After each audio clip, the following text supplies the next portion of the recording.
Starfinder came out a few months ago, so if you haven't decided to buy it yet, here is a video that will help you realize it's not a good idea at all to spend your well-earned money on it. I'm the Endorsist, and welcome to Review of the Month. 1.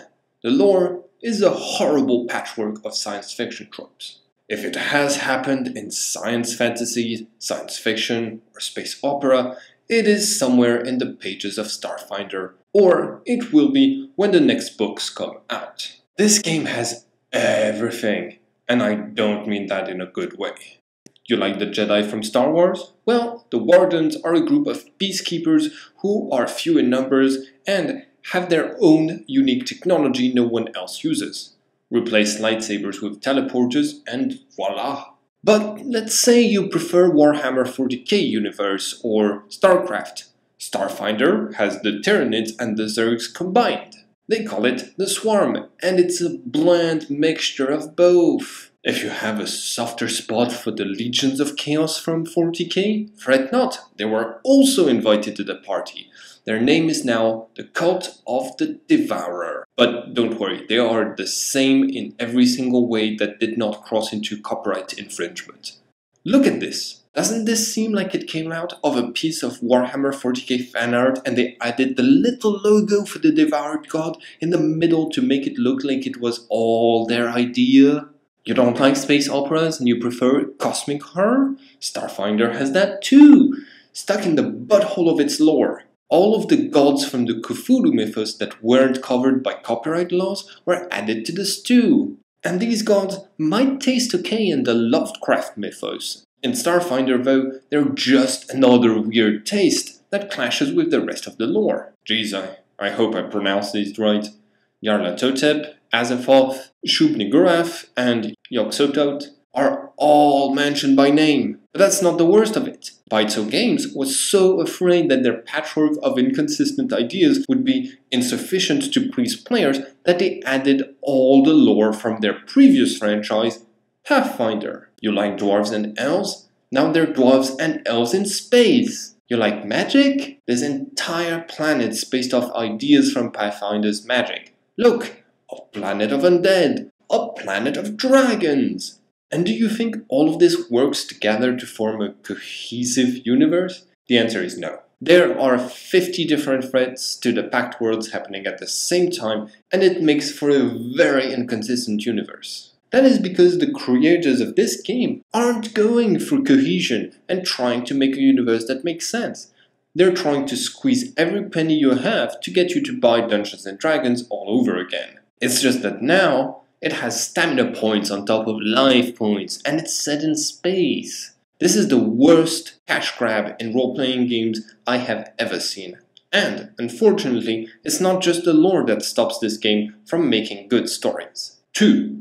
The rules are also atrocious. The rules in a game have to reflect what the themes of the game are. If you want your game to be focused more on story, then the rules will be leaning towards allowing your players to tell a good story. If your game is about solving mysteries, then there will be more importance in the rules for the skills that allow that. It's simply how game design works, and it's why, usually, it's a bad idea to use the World of Darkness system to tell a story set in space. You can check out my review on World of Darkness, where I talked a bit about how the game system has a huge problem and how that impacts the story in a negative way. Check it out by clicking the text in the top right corner. So, when you want to tell a good story, you have to have a system that is designed to allow your players to do different things. Does Starfinder do that? Not at all! 99% of the rules focus on combat.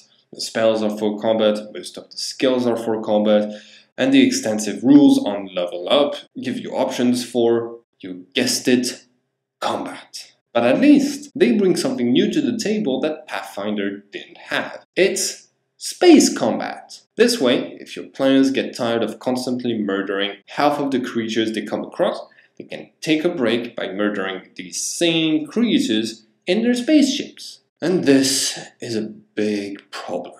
When everything in a system revolves around one thing, it takes away from the story. Think about your favorite movie and books. Even if they revolve around fighting, like war movies or say a boxing movie like Rocky Balboa, the major part of the runtime isn't dedicated to the fighting itself, because you have to develop the characters and set the stakes to have an emotional impact with your public. There are exceptions, like for Infinity War, where the movie is mostly fighting. But that's because all of the heroes have been established in previous movies. Another example is Mad Max, which manages to create awesome characters and develop them during the action scenes. But it is hard to pull off, and I see so many game masters on the internet who have awesome stories to tell, but they are unable to explore their themes because all the players want is more combat, because of the way the game system is designed.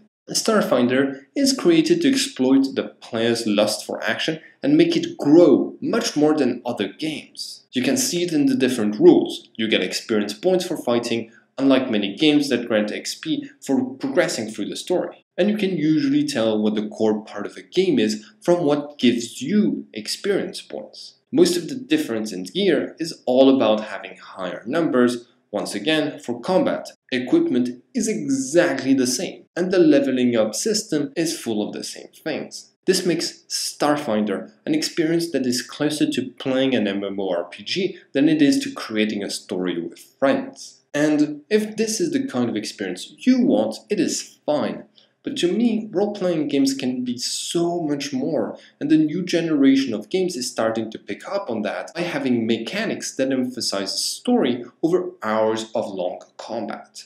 For an example of a story-centered game, you can click on the screen right now to check out my playlist, Rewriters of History. In it, we take the first 2 games building up the intrigue before the first fight in the 3rd game, which makes combat much more dramatic. My players were actually emotionally invested in the fight, and it had a deeper impact on how the rest of the story unfolded than if they had fighting space goblins the whole time. And that brings us to the 3rd point. 3. The first 2 points blend horribly together. When you combine the first 2 aspects I was talking about earlier, it makes the whole experience of fighting in Starfinder quite underwhelming. Your players are unlikely to fight the same enemies twice, since they level up often enough that you have to change the enemies to raise the stakes. This means your story will likely take your players through fighting all of the different tropes Starfinder has stolen. They are unlikely to build up a relationship with their enemy or even understand them. They just murder all of the enemies in an area and move on, like the trope of murder hobos, but set in space. You see, telling a good story means developing the themes of that story, and usually those themes are represented by the antagonist. Harry Potter has magical threats, and the Terminator has evil machines, and they bring different things to their respective stories. Starfinder has both the magical enemies and the evil machines sprinkled in with a lot of aliens and Cthulhu's weird brothers. And that is all because,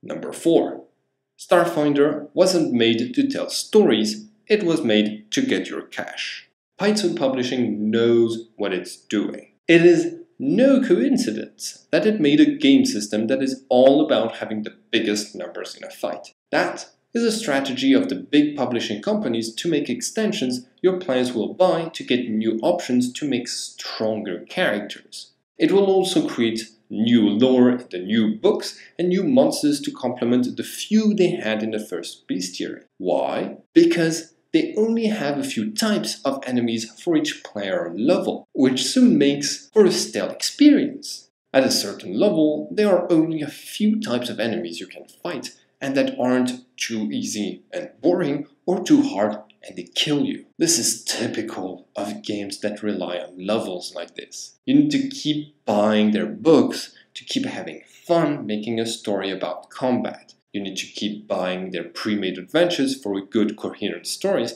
the other books struggle to provide because they don't give you the proper tools to make one. Starfinder is a money-making machine that wants you invested enough in the game to keep buying it. Some people joke that Starfinder is just Pathfinder in space, and well, in many ways it is.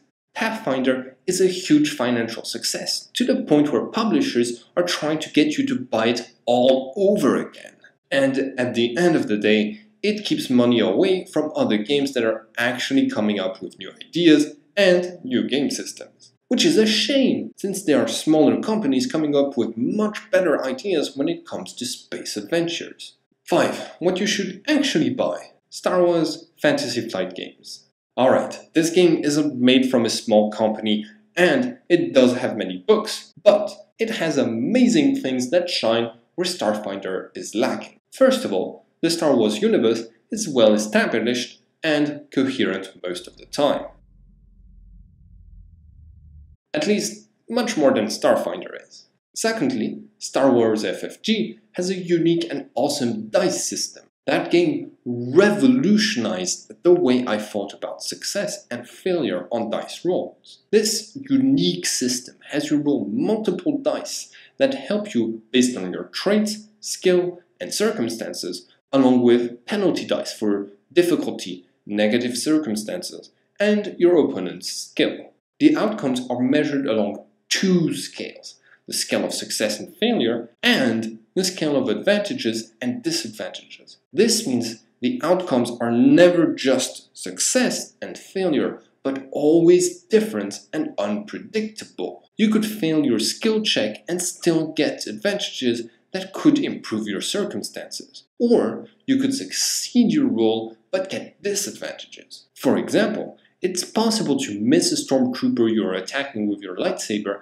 and still get an advantage, where they dodge you out of their cover and end up in the perfect position for your friend to attack them. And this system works both for combat and for the many skill checks of Star Wars Fantasy Flight Games, ensuring the adventure is always evolving in new and interesting ways. On top of that, Star Wars FFG has a great space battle system that makes use of skills that are useful in other parts of the game. Frankly, the whole economics of repairing your ship and upgrading it, along with the dice system, has brought me the best space opera games of my life. And I never even needed to buy anything other than the core rulebook of Edge of the Empire to have great adventures. If you want to spread awareness and contribute to getting game publishers to stop making games like this, please share this video around you. Comment below the video what role-playing game you want me to cover next,